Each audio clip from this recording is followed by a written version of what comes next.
Благодарам, почитувам председател со комисијата. Морам да се јавам за контрареплика.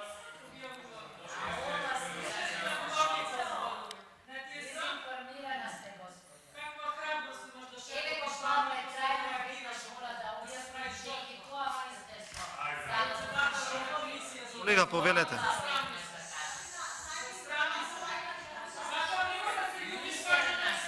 Нервозата кај Повелете, председателката на комисијата е евидентна. Во ред. Ќе бидам краток. Мора да се јавам за контрареплика затоа што воопшто не можете да ме навредите. Прво сум кажал неколку пати, вашите навреди не допираат до мене. Вашите навреди само ме мотивираат повеќе да работам во интерес на македонското образование, во интерес на македонската наука, во интерес на македонските студенти. Што се однесува до моето животно искуство како професор, морам да ви кажам дека сум горд професор на Шумарскиот факултет на УКИМ и многу горд на своите студенти. Тие се богатството на оваа држава. И сите останати студенти на останатите факултети, тоа е иднината на Република Македонија.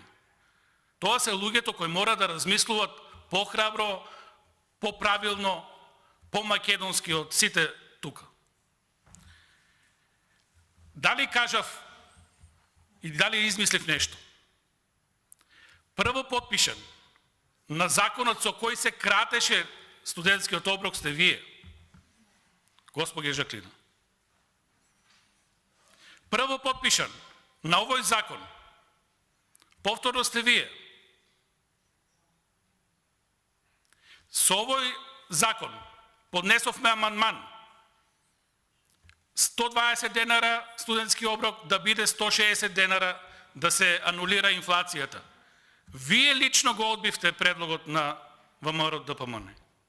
Што кажав различно од тоа што се факти и вие сте подпишани?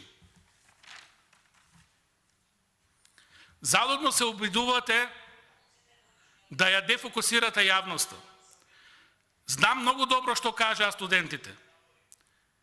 И претходните денови, и денес, знам и што ќе кажат утре. Студентите ви кажаат црвен картон. Не вака со државата, не вака со студентите, не вака со Република Македонија. Тоа ви го кажаа.